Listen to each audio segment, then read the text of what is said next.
किसी भी राज्य के विधानसभा चुनाव की, तो न्याय की गारंटी दे रहे हैं। अब क्या गारंटी होंगी देखना होगा। मैनिफेस्टो बदल सकता है महाराष्ट्र का भविष्य, ये महाविकास आघाड़ी का कहना है। महाराष्ट्र की जनता को न्याय की गारंटी हम दे रहे हैं। अब देखिए, बीकेसी ग्राउंड में एमवीए की ये पहली चुनावी सभा भी होगी। एमवीए नेताओं ने तैयारियों का जायजा भी ले लिया है इसके मद्देनजर। तो ये बड़ी जानकारी आपके साथ साझा कर रहे हैं कि महाविकास आघाड़ी की ये पहली चुनावी सभा होगी। मैनिफेस्टो तो जारी होगा ही। न्याय की गारंटी दी जा रही है। कहा जा रहा है महाराष्ट्र की जनता से कि न्याय मिलेगा, इंसाफ मिलेगा महाराष्ट्र के लोगों को अगर महाविकास आघाड़ी सत्ता में आती है तो।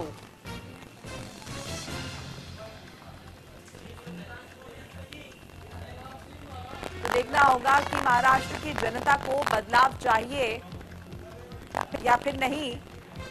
क्या जिस न्याय का जिक्र हो रहा है, जिन गारंटीज का जिक्र हो रहा है, वो गारंटीज उन्हें समझ में आती है या फिर नहीं। आज पता चल जाएगा कौन सी गारंटीज हैं, कौन से लोक लुभावन वादे हैं, क्योंकि आज ये जारी होने वाला है मैनिफेस्टो।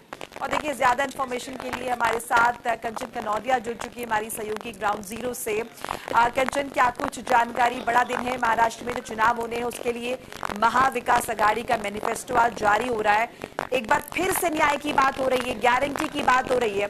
अब कौन सी गारंटियां शामिल हो सकती हैं और महाराष्ट्र की जनता को लुभाया जा सकता है? आपको बता दें, कांग्रेस पार्टी जो है महाविकास आघाड़ी के अंतर्गत चुनाव महाराष्ट्र में लड़ने जा रहे हैं। महाविकास अपनी आज बात करें तो राहुल गांधी महाराष्ट्र में सम्मेलन को संबोधित करा, उसके बाद कई कार्यक्रमों में शिरकत की। उसके बाद आज शाम जो है महाविकास आघाड़ी अपना एक साझा मैनिफेस्टो लॉन्च करेगी। देखा गया है अक्सर जब भी गठबंधन में सरकार में चुनाव लड़ा जाता है तो एक साझा मैनिफेस्टो लॉन्च किया जाता है। उसके अंतर्गत बताया जा रहा है 10 गारंटियां दी जाएंगी। लगातार राहुल गांधी जिस तरीके से बात करते हैं, संविधान बचाने की बात करते आए हैं, बात करते हैं महिलाओं की, बेरोजगारी की और तमाम जो राज्य की समस्या है उनको लेकर राहुल गांधी जो है सक्रिय रहे हैं। देखने होगा आज जब राहुल गांधी ने महाराष्ट्र विधानसभा चुनाव के लिए अपना चुनाव प्रचार भी शुरू किया है और आज जो 10 गारंटियां होंगी उस महत्वपूर्ण कौन सी रहेंगे आपको बता दें। लगातार कांग्रेस पार्टी संविधान और जो है महिलाओं की बात करती आई है, तो जरूर महिलाओं को साधने के लिए कांग्रेस पार्टी कुछ महाविकास आघाड़ी जो महिलाओं के लिए किसी प्रकार की पेंशन का ऐलान कर सकती है। तमाम जो है वादे बड़े किए जा सकते हैं। देखना ये होगा कि आज जब राहुल गांधी मंच पर मौजूद रहेंगे तो उनके साथ उद्धव ठाकरे और बात करें एनसीपी लीडर शरद पवार भी वहाँ पे मौजूद रहेंगे और क्या कुछ जो है सामने निकल कर आएंगे महिलाओं के संविधान को लेकर। अन्य मुद्दे जो रहेंगे राज्य के बेरोजगारी, लगातार कांग्रेस पार्टी या फिर इंडिया गठबंधन पुरजोर अपनी लगातार जाहिर तौर पर काफी दिलचस्प है महाराष्ट्र को साधना और इसके साथ साथ मौजूदा सत्ता को उखाड़ फेंकना, क्योंकि हमने इससे पहले देखा किस तरह से हरियाणा का अगर जिक्र करें तो वहां पर भी काफी कॉन्फिडेंट थे, लेकिन ऐसा हो नहीं पाया। तो अब चूंकि महाराष्ट्र में चुनाव हो रहे हैं तो जाहिर तौर पर चुनौती बड़ी है।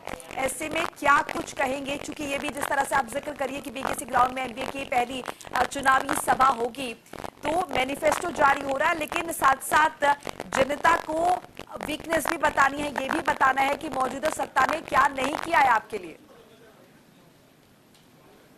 बिल्कुल, देखिए आपको बता दें जब जिस प्रकार से जब पिछली बार चुनाव हुए थे और जो अजीत पवार है एनसीपी के लीडर वो थे, वो भारतीय जनता पार्टी के साथ शामिल हो गए थे। उद्धव ठाकरे की बात करें तो उनका जो सिंबल जो है भारतीय जनता पार्टी के पास चला गया था, तो जो लड़ाई थी बेहद गंभीर लड़ाई हुई थी। और अब जब विधानसभा का चुनाव आया है, लगातार कांग्रेस पार्टी हो या फिर महाविकास आघाड़ी हो, वो लगातार बातचीत जो है मुद्दे उठाते आए हैं राज्य में। हालांकि सरकार नहीं, लेकिन विपक्ष की भूमिका जो है निभाते आए हैं और लगातार जनता से जुड़े मुद्दे उठाते आए हैं। लेकिन देखना ये होगा क्या जनता कुछ इस प्रकार से लुभावनी जो है जनता के लिए वादे करते हैं, कारगर अब साबित होते हैं जब मतदान होगा 20 तारीख को महाराष्ट्र विधानसभा चुनाव की। क्या जनता उन्हें वाकई वोट करेगी? बात की जाए यदि कांग्रेस पार्टी की, तो लगातार आपने बात करी हरियाणा की, तो जिस प्रकार से कांग्रेस पार्टी में अंतर कलह के चलते और बताते ना केवल अंतर कले बल्कि पिछले 13 साल से हरियाणा में जो है संगठन का ना होना जमीनी स्तर पर तो कहीं ना कई सारी ऐसे फैक्टर्स है जिन्होंने अहम भूमिका निभाई, जिससे कि कांग्रेस पार्टी जो है सत्ता में आने से 22,000 वोटों से पीछे रह गई। लेकिन देखना ये होगा क्या उस गलती को रिपीट ना करके जिस प्रकार से तमाम तरह की कमेटियां गठित की गई और आगे इस प्रकार की कोई भी गलती की गुंजाइश ना रहे, उसको लेकर लगातार कांग्रेस अध्यक्ष मल्लिकार्जुन खड़गे हो या कंचन, एक और बात मैं आपसे जानना समझना चाहूंगी, महाराष्ट्र में आपको क्या लगता है महाविकास आघाड़ी के सामने कौन सी चुनौतियां हैं जिनसे पार पाना होगा, और शायद उसकी झलक जो है हमें आज जब पहली जनसभा होगी उसमें भी नजर आएगा, कौन सी वो चुनौती है ग्राउंड स्तर पे? देखिए, महाविकास आघाड़ी के सामने सबसे बड़ी चुनौती महायुति जो है मिलकर चुनाव लड़ रहे हैं भारतीय जनता पार्टी, उसके अंतर्गत है अजित पवार की शिंदे कुर्सी जो है महायुति के अंतर्गत शामिल है। और लगातार जिस प्रकार से महाराष्ट्र विधानसभा चुनाव यदि बात की जाए किसी एक पक्ष के लिए बिल्कुल भी आसान नहीं है। यदि बात तो दोनों पक्षों की बात की जाए तो दोनों पक्षों के लिए राह उतनी कठिन है जितने की एक पक्ष के लिए, क्योंकि जिस तरीके से पिछले 5 सालों से लगातार वहाँ पे महायुति की सरकार रही और जिस तरीके से वादे जो है जनता को लेकर पेंशन जो योजनाएं हैं वो लगातार समय पर जाती रही है अकाउंट में। ठीक है कंचन, शुक्रिया तमाम बातचीत जानकारी के लिए। तो आज घोषणा पत्र जारी हो रहा है।